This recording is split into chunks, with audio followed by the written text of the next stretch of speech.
This was a lecture presented at University of South Florida, OSHER Senior Learning on History of India sometime in 2017. In part 1, we discussed the Indus Valley civilization, the arrival of Alexander the Great on the Indian borders, and the rise of the Mauryan empires, followed by the great King Ashoka, who pioneered the Buddhism spread in all over Southeast Asia.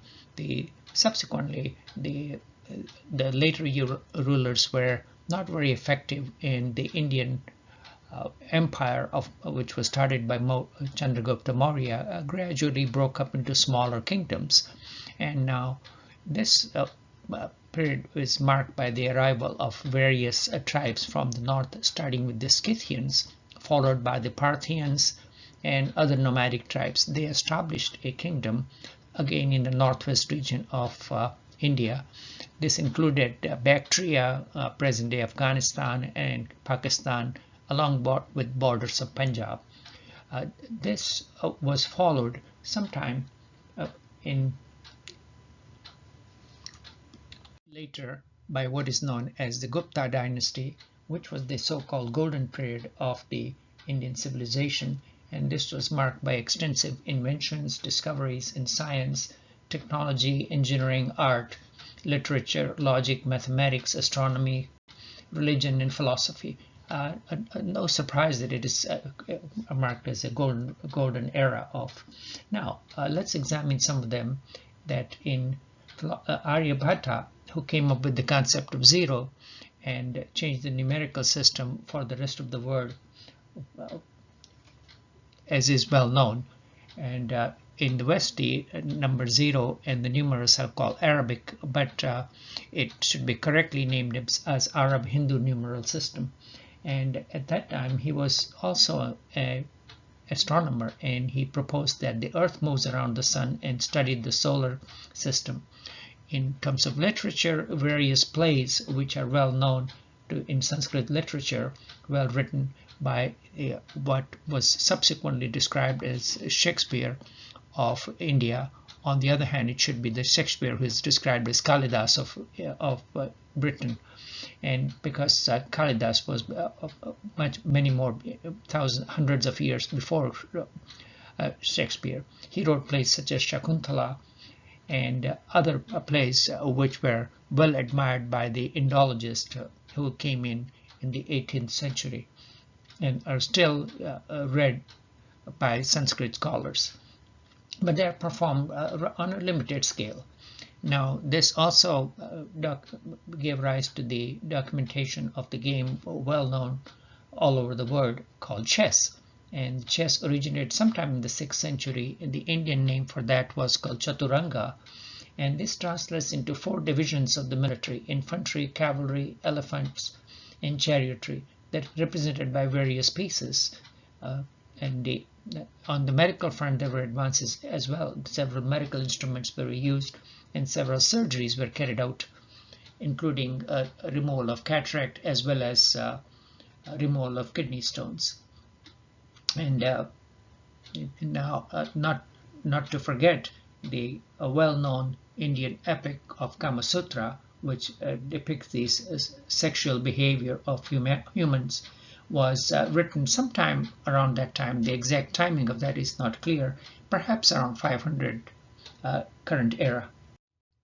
Now, again, the art of the Gupta Empire was well documented in the cave temples of what in the central India is called Ajanta Cave, which is a row of 29 row-cut caves following the river in the northwest of Deccan, which is the southern region of India. These date back to 2nd century before current age era to 7th century, and these are some of the earliest and finest examples of Indian wall painting, and these depict the scenes from Hinduism as well as Buddhism, and depict scenes from the Buddhist style.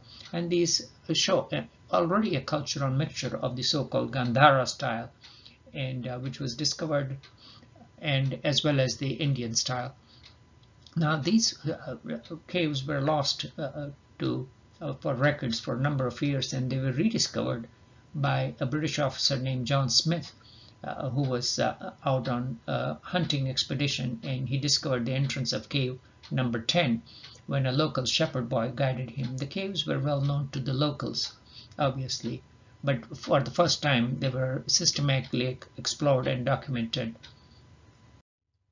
Now, again, even in those era, there was globalization. It is well evidenced by the trade route, and there was a flourishing trade of various spices, metals, as well as silk along the sea route from the Arabian coast and all the way up to Rome. And so much so that Pliny the Great commented that the West was losing a lot of silver and the balance of trade was substantially negative. And he even advised the Roman ladies to use not to be so spendthrift and waste so much silk, and should restrict themselves to a couple of outfits. Now, this has been again well documented, not just in Rome by one historian, but also on the Egyptian papyrus, one well-known papyrus called Muziris papyrus, which was discovered in 2nd century, shows the balance of trade. These records were mostly for the trade which took place along the Mediterranean coast all the way to India, and also further extended to China. And again, as you can see very well, that he laments that the trade and the custom revenue were substantial for the in-between city states. And there's various scholars have written varieties of books documenting this in recent past, and this has been a subject which has been well documented and researched archaeologically, historically, and based on various archives in Egypt, Rome, and in India. The coins have been discovered in southern India, which are clearly of Roman origin. Now, again, some of the other major examples of caves are in a place called Ellora, which is one of the largest rock cut monastery temples complexes in the world, and it's one of the UNESCO heritage sites in pretty near Bombay or Mumbai, as it is called now. And the site preserves monuments of artworks from Buddhism, Hinduism, and Jainism, dating back to 600 to 1000 current era. And the cave 14 of Ellora is magnificent, and we'll talk more about it in just a few minutes. And this represents one of the chariots in the shape monument dedicated to Lord Shiva, one of the three gods in Hinduism. And its excavation presents gods, goddesses, and various mythologies in Vaishnava religionism, which is one of the branches of Hinduism, and it summarizes various epics. The site is extensive, and there are as many as 100 caves, out of which 34 are open to public. They are at about 300 kilometers from Bombay. And this video will obtained from one of the Japanese... Peaceful coexistence of different religions, Ellora Caves. The midwestern part of the Deccan Plateau is a sacred place for 3 different faiths born in India. In Ellora, an ensemble of temples carved out of rock stretches over 2 kilometers. There are 34 Buddhist, Hindu, and Jain temples here. The southernmost area is where the Buddhist caves are found. These Buddhist caves were made in the rock face in the 7th and 8th centuries. A carved Buddha statue sits in front of a stupa. In early Buddhism, the object of worship was the stupa. In this period, however, statues of Buddha became the object of worship instead. The solemn serenity of these Buddhist caves is meant to represent nirvana, the supreme state of being in the Buddhist and Hindu religions. The northern part of the Ellora caves are Jainist and date back to the 9th century. Followers of Jainism abide by a discipline and undergo training which may appear to be more strict than others. This is a statue of the founder of Jainism, called Mahavira, the great hero. The legs and hands are covered in ivy to imply that he had been standing for a very long time. He's also depicted as naked to represent the basic Jainist beliefs in abstinence and in limiting one's personal possessions. Jainism was born around the same time as Buddhism and spread steadily throughout India. The water lily motifs seen in these ceiling decorations are regarded as sacred in Buddhism and Hinduism as well. In the central area of the Ellora caves are the Hindu temples. This Kailasha temple is the largest one here. The temple is over 30 meters high. It represents the palace of a god who was believed to reside on Kailasha mountain in the Himalayas. It was sculpted from an enormous single rock where work began in the middle of the 8th century. It took 100 years to complete this giant temple complex that stretches over 45 meters wide and 85 meters deep. This is Shiva, the central figure among the Hindu deities. This dancing statue is meant to portray Shiva's boundless energy. The linga symbolizes Shiva, and people worship the linga for its connotation of power. Shiva is seen to be actually born from this linga. This World Heritage Site illustrates the unique nature of India, where diverse peoples and cultures can coexist.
Now, we'll talk a little bit about the numerical system, which originated from India, and shows the evolution of numericals as we see today. As we can see, the gradual transition from Brahmi script, which originated from Sanskrit, later on to the more local scripts and translated later into Arabic, as well as leading to 15th century, and so on. You can see the gradual transition of the numerical figures that took place. And now, and again, this shows very clearly how the numerical system evolved to what we write in the modern era. And now, interestingly, Christianity had already made appearance in the Indian subcontinent as early as current era of 50 AD or CE, as we call it, that doubting Thomas had arrived to preach in southern state of Kerala, and he was moderately successful. And again, when he traveled to the east coast of India, there was some local scuffle, and he was killed and martyred at that time. And this led to the start of the Syriac Christianity. And biblical scholars were initially very skeptical about the Acts of St. Thomas, but subsequent investigations have proved that he indeed was there, and he has been buried somewhere in southern India on the east coast. Now, at the same time, there were other minorities had migrated to India as well, and the arrival of Jews was as early as 70 current era in southern India, in Cochin, which was a thriving seaport on the Indian coast on the Arabian side. And again, subsequently Jews were not persecuted, and have, as recently as 2008, there is a small but definite Jewish population in India. After the founding of Israel, a lot of them have migrated to Israel, and now still about 70,000 Indian Jews live in Israel. That's only about 1% of the Indian population. The largest concentration of Jews is still in Mumbai or Bombay, and they are divided into two different tribes. One is called Bene Israel, the second is the Baghdadi Jews, who arrived later and were quite successful. And we'll talk more about them when we talk about the British era. And again, and these have been well featured in the novels by Salman Rushdie in the current era. And the oldest synagogue dates back to 1600 current era. And again, the Jews of India were in news when they were attacked by the Pakistani terrorists who attacked the Taj Mahal Hotel, as well as various where the railway station and the Jewish synagogue was attacked as well. Now, the other travelers who came to India were the Chinese, who came looking for Buddhist wisdom and text, and traveled to India, and they have left well-documented records. And the two well-known are pronounced Huan Sang and Fahian, and these they arrived in 5th century current era, and Huan Sang was somewhat 100 years later, around 630 current era. They entered via the northern route and went back to China by sea route. And their records depict the Gupta Empire very vividly and shows as to how well run it was, and documents that the ordinary citizens were not punished and the taxes were properly collected. And he represents a well documented history of India at that time. And primarily they were interested in traveling to see the Buddhist relic, and the most well-known Buddhist relic is the place of Sarnath, which is a city pretty near to Varanasi at the confluence of two major rivers, Ganga and Yamuna, and northern provinces of India. And this is one of the sacred places where Buddha is said to have achieved enlightenment. And this was the route that he took. As you can see, rather was extensive. He traveled from the northern routes, traveling through the mountains of Karakoram in present-day Pakistan, all the way to North India, traveling all across India and trying to head back on the same route. And now again, this is one of the places that he must have visited, are the rock carvings in Western India, and in a place in the state which is known as Gujarat. And Gujarat is uniquely the only place where lions, the Asiatic lions, still can be found, and the population of lions is gradually increasing.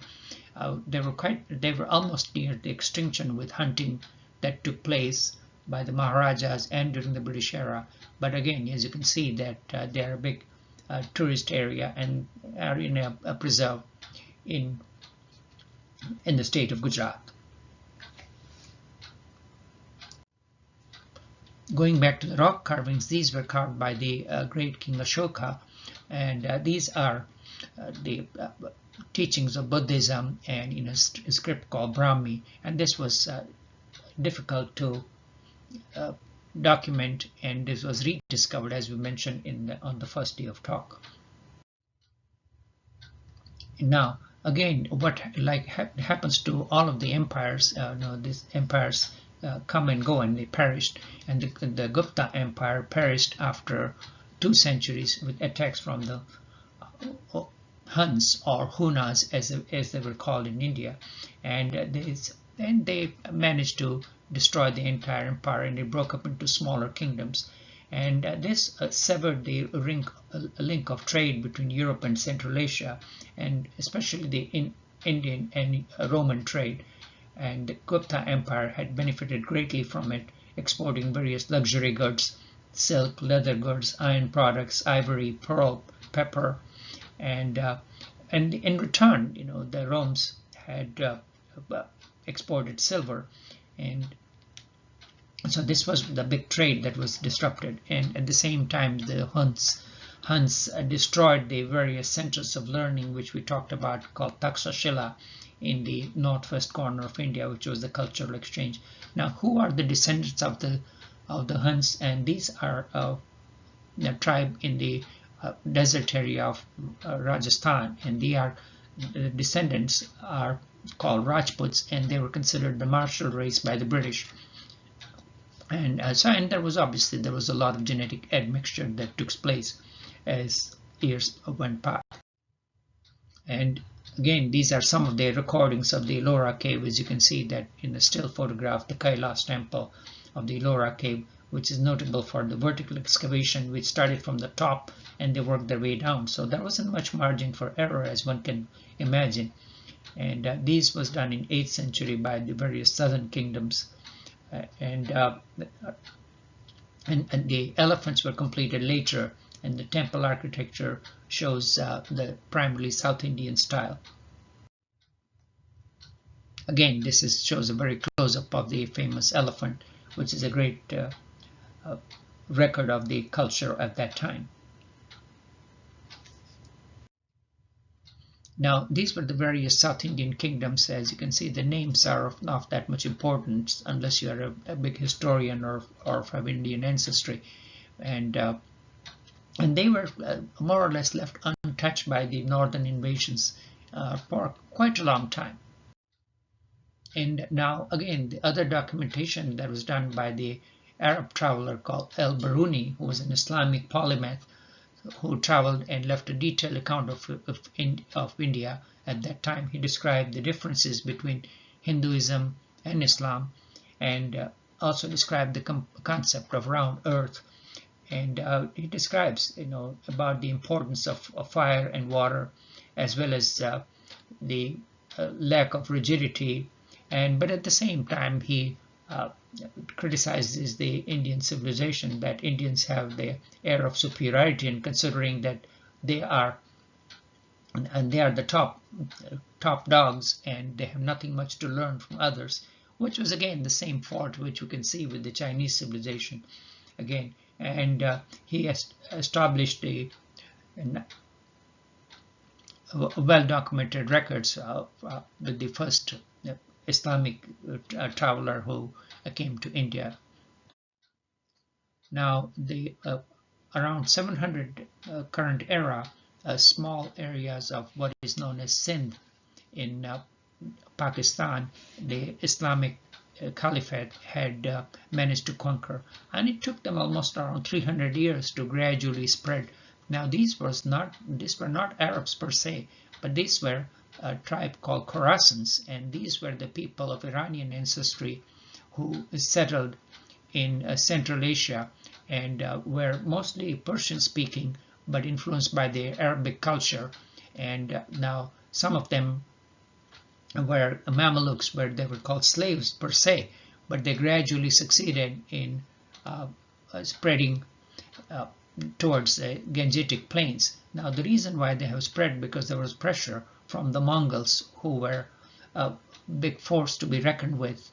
And so again, that the gradual migration of Islam took place, and the Mongols had already made their way through Central Asia and were threatening the caliphate. And the history is, so we can say that the Islam in India is mostly of Persian influence rather than pure Arabic, and even the Persian script was by that time being transferred and was written in the Arabic manner. Now again, other minorities had made to India as well, and the Armenians merchants had arrived in India as early as 7th or 8th century, and they were mostly in southern India. And again, their presence continued until the British era. And obviously, they were successful merchants, and some of the well-known ones are, were successful in southern India as well as British Calcutta. An Indian Armenian historian named Mesorab Jacob Seth has documented the history of Armenians in India, and again, mostly they were well favored by the British administration because they were Christians. Now, a word or two about the southern kingdoms, which were in power at that time. They were called Cholas, and they had gradually extended their influence to all of Southeast Asia, and including what is present-day Cambodia, Vietnam, and all the way extending to the island of Java and part of Indonesia. And the Indian culture is still thriving in the island of Bali, and we'll talk about it in a few minutes. And various kingdoms were one kingdom which was in southern Vietnam was called Champa, and these again, the biggest temples that were built are well known, and historical records of Angkor Wat and Borobudur, and they are. And this was the example of the spread of Hinduism in Southeast Asia. As you can see that it took several hundred years, but the influence of Hinduism extended all the way to Bali. And some of these temples were abandoned with the arrival of Islam, and they were rediscovered in the 18th century. And so they stayed away from human contact for about 400 years.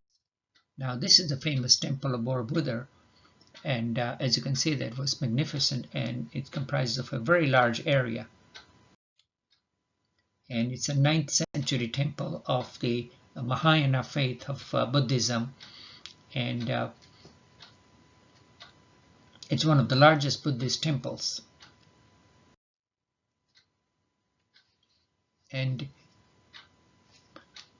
here we have an example of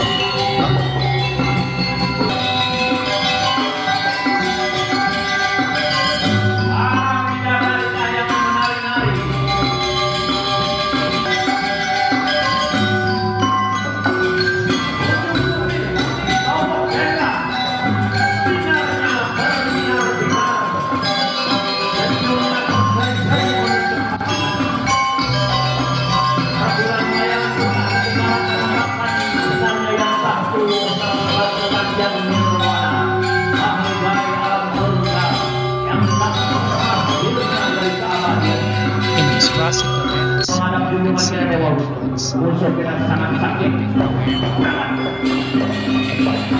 gestures and basically called the garrison. This is the power attacking invited Sita, who was the Indian princess of Lord Rama.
Now, this is followed by the rise of the Islam in northern India, the various sultanates, the Mamelukes, who were the slaves, and there were several dynasties of Muslim sultanate that ruled in northern India from 1200 to 1526, when they were defeated by the Mughal king. Now, the local princes were not well united in putting a fight, and they had lost various battles to Afghans and the subsequent Muslim armies. Now, again, you know that these controlled fairly large area of from north to the border of what is known as presently Pakistan to east of Bengal, but in south it took them quite a long time to make march into the south. Now, some of the sultans went all the way up to the southern border, but that was primarily to collect taxes. And again, now obviously these were not the easiest times for the Hindu population because a lot of the temples were destroyed. Now again, and there was primarily a feudal system.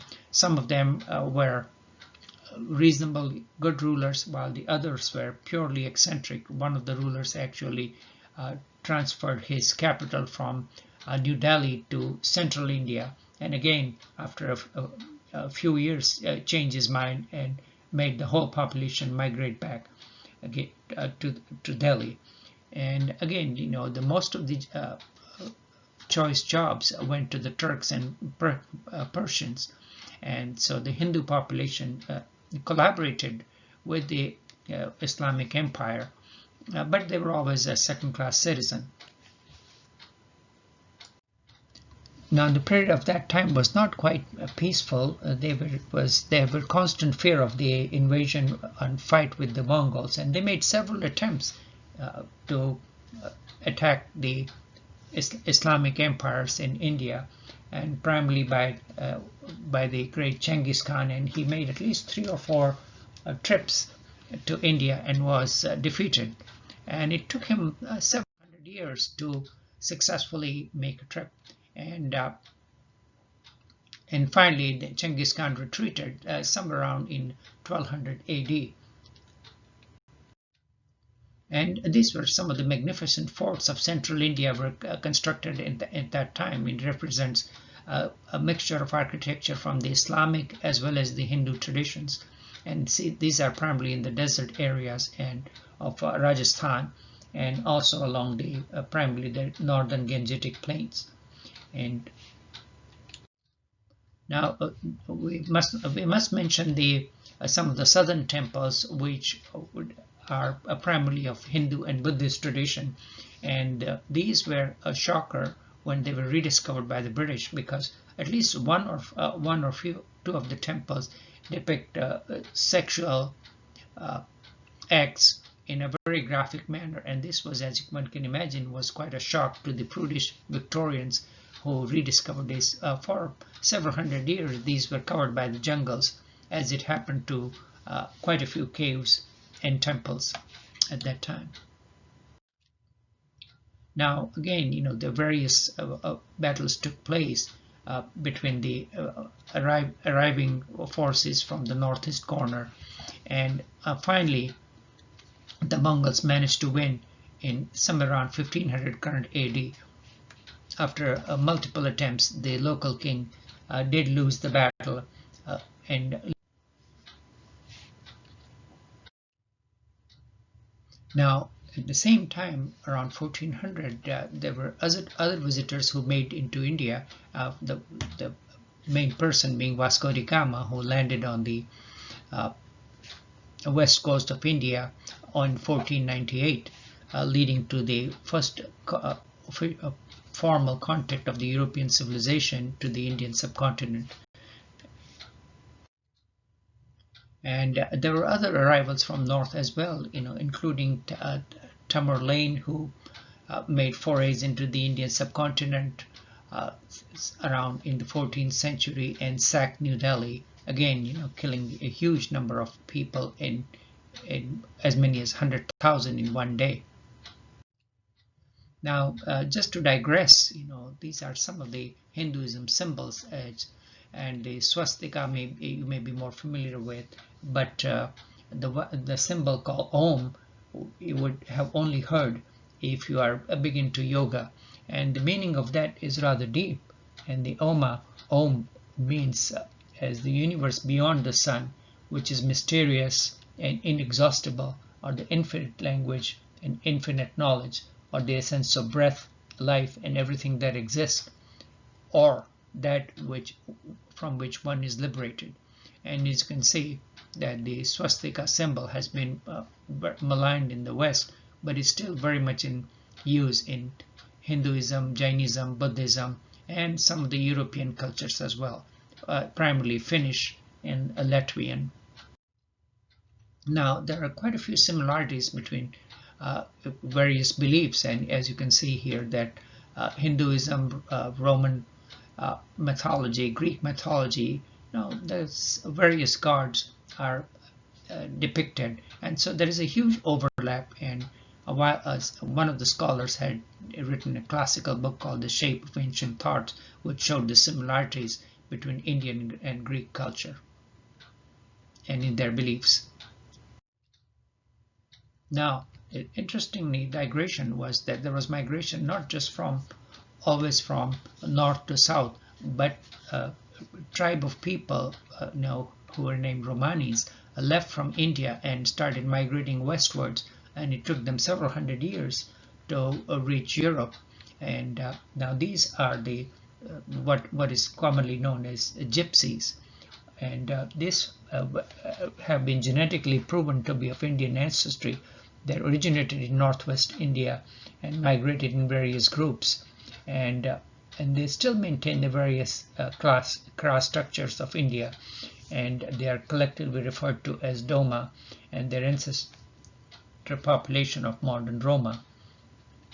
and they came from a single group from northwest India that left about 1500 years ago, and and lived in isolation.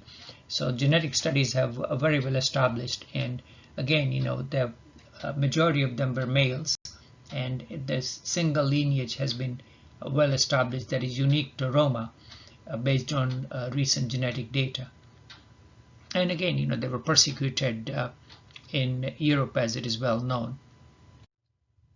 Now, the other group of that arrived after the Islamic conquest of Persia, or Iran as it is known as presently, are the group called Zoroastrians, which was the earliest monotheistic religion of Iran or Persia, and is well known as the founder or of the group was called Zarathustra. Those of you who read Nietzsche may be well familiar with Zarathustra, and they arrived somewhere around 708 current era from Persia, and they were well welcomed and assimilated. Now they are well known as they do not worship, they worship one god and primarily worship fire, and they were the first one to westernize with the arrival of the British and Portuguese. And even though their population is dwindling, they are a very powerful force in industry, in science in India. And some of the biggest industrial houses in India, primarily called Tata, is owned by a Parsi family. And the few people who are well known in the West might be Zubin Mehta, the famous conductor of Los Angeles Philharmonic, and Freddie Mercury, who was the lead singer of the group Queen, and he was Zoroastrian by birth.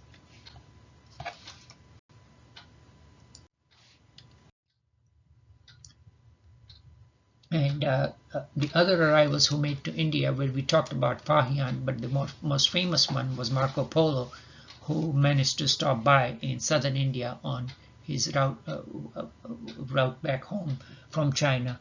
And he observed the southern Indian culture primarily, and he had various comments about the heat and the local diet and the lack of clothing and the various religious traditions.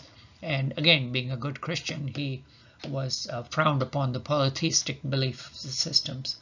And the other travelers include the well-traveled and well-documented traveler named Ibn Battuta from India, and various one isolated Russian who actually traveled all over India, primarily as a horse trader. And he left his records again, and he realized that he would have been forced to convert to Islam, and which was a difficult choice for a devout Christian, because the Indian subcontinent is short of two things, primarily horses. They don't do well in the Indian due to lack of big grazing fields, and the second being silver. So most of the traders who came were trading horses, and that was one of the reasons why the Muslims or the Mongols were able to win, because they had abundant access to horses. And now, again, there were various European travelers. The well-known documented one was later on was named guy named Francia Bernier, who was a physician, and he served powerfully in the Mughal court in around 16th or 17th century. And he describes various tradesmen of India who were manufacturing in silk, brocade, muslins, and it describes the clothing of that time and has maintained well-documented records. Now, this brings us to another golden age of Indian history, which is called who are the Mughals. Now, who are what we described as Mongols in the West are called Mughals in India, and they were from Central Asia, and they were from a fierce stock. And the founding father of the Muslim kingdom was Babur, who started from Central Asia in what is present-day Tashkent, made down to Kabul, and then managed to attack the Muslim Sultanate of India. And they managed to defeat them primarily due to military superiorities, which we'll talk about in just a few seconds. And he was a poet of a sort, and he has well-documented records called Babur Nama. A copy of that is in the British Museum. Now, the reason why they won, they had simply better military technology. As Jared Diamond talks about that in Guns, Germs, and Steel, they had a powerful composite bow, which was lethal at 100 yards, and they were pretty sharp shooters, and they carried about 60 arrows, and they could shoot an arrow every 5 seconds, and the short length was ideal, and that was made of sinew and wood. And they were a very powerful force to be reckoned with. They had rather impressive military discipline, and again, they survived on very minimal personal needs, and no wonder they were able to conquer whole of Asia. They were on the border of Europe and destroy the Arabic Caliphate completely. And again, by that time, gunpowder was in use starting from China, and these matchlocks were manufactured by the thousands, but they were no match for the Mughal cannons, which had a huge range, and they were cast out of bronze, and that led to their discovery. And as you can see, the warfare was a rather serious affair at that time, that the whole entire elephant was armored. But again, the elephants were hard to maneuver, and with the fast-moving cavalry of the Mughals, and that explains why the Indian soldiers and sultans lost in the epic battles of what is known as Panipat, which was somewhere near New Delhi in 1526. And this shows how heavily even the entire elephant was armored. And now these are the various dynasties of Mughal Empire, starting with the founding king named Babur, followed by the one who consolidated the empire named Akbar, who was illiterate but was one of the more progressive rulers of the Mughal era, and collaborated with the Hindus, Sufis, Christians, and even tried to establish his own religion, which again, and leading to the founding of the traditional preachers of Islam, and again the religion died with the death of Akbar. And in between, it was followed by his son Jahangir, and during his time, the British arrived with the starting of the East India Company. He was followed by an emperor named Shah Jahan, and who was the builder of the famous Taj Mahal. And last but not the least was the King Aurangzeb, who was more religious and was a strict, devout follower of Sunni faith, and managed to conquer from north all the way to the southern border. But again, he was not able to hold on, and he after his death in 1707, the empire was crumbling, leading rise to the various independent kingdoms and the establishment of British colonies in the 18th century. And these are some of the architectural admixture of the Hindu, Persian, and the Central Asian art. This was the tomb of the Humayun, who was the second emperor of India, and this is his tomb, and it's rather a magnificent admixture of various Greek, Arab, Persian, and Indian traditions. And King Akbar, who established almost an entire city and moved his capital to somewhere close to Agra, and the capital had to be abandoned due to lack of water. And now the big magnificent mosques type of thing, and this is one of the largest mosques in whole of South Asia, called Jama Masjid in New Delhi. And now during the time of one of the Mughal emperors, the famous Red Fort of New Delhi was built, and that was the seat of power, that anyone who wanted to conquer India had to conquer Delhi, and the emperor who ruled New Delhi was considered the head, and all the other kings generally paid homage to the powers in New Delhi, be it Rajput, the Islamic, Sultanic, or Mughal.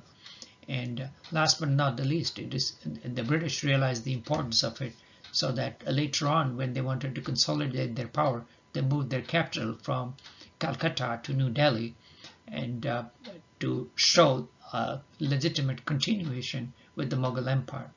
And as we can see here, that the Red Fort is still an important symbol in India. Here is Prime Minister Modi giving a new Independence Day lecture from the Red Fort, and this is one of the main power centers of, and that's since the Mughal era, Delhi has been the capital of India until the present time. And we summarized the success of Mughal Empire earlier with better weaponry, better horsemanship, and now here we have the classic, the famous Taj Mahal, which is the monument to love of that Emperor Shah Jahan had for his wife, who died during childbirth. And the monument took several years to build, and it's made entirely of marble, and is considered one of the wonders of the world. And this is a 10-story high main dome, which has various types of stones, primarily being marble. Large number of artists worked on it, and their concentric circle. And in the center was something known as the peacock throne, which was made of gold and various gems. And it took several years to build, and some of the peacock throne was taken away by the Islamic emperor of Persia, the Nadir Shah, who and the story of some of the gems is interesting, which we'll talk about when we talk about the British era. And here we have the more documented facts about Taj Mahal, that it took as much as 20 years to build, and its various minarets on the side, and it's one of the wonders of the world. And now the Mughal Empire was at zenith during the kingdom of King Aurangzeb, who ruled for almost 60 years, and from the 17th to the 18th century. At that time, the Indian economy was thriving and was almost overtaking China at that time. And obviously, Europe was in the backwaters at that time. This was before the Industrial Revolution. And this was the comparison of India and China, and was the largest economy, as we talked earlier. The Indian economy was quite large, about 1.5 times that of Europe, and primarily due to the triangular trade with Europe, India, and China. And these were the various trade routes that were not just land, but from east and west. And so it was a thriving trade along the monsoon routes from Africa and from the Arabian coast. And so no wonder the Europeans were eager to establish colonies primarily, and briefly China overtook India at that time. But again, as you can see, that the two giant Asian neighbors were the big economies of the world at that time. And the various European colonies were established at that time, starting with Portugal, English, Dutch, French, and even the Danes to a small extent. And we again, we talked earlier about the gold that was being sent to India. And some of the temples of South India have a vast amount of gold. This is one of the examples of one of the temples that was that had hidden treasures underneath. And the story of that is interesting, that it had huge number of cellars with 10,000 objects, which include not only gold chains, and is worth millions of dollars, and as many as then the gold sheaf weighing as much as 500 kilos have been documented. And the temple is called Padmanabha Swami. primarily it's a Hindu temple in south. So as you can see that there was a one-way transfer of gold to the various temples. Now I think we'll continue next with the arrival of the East India Company in part 3.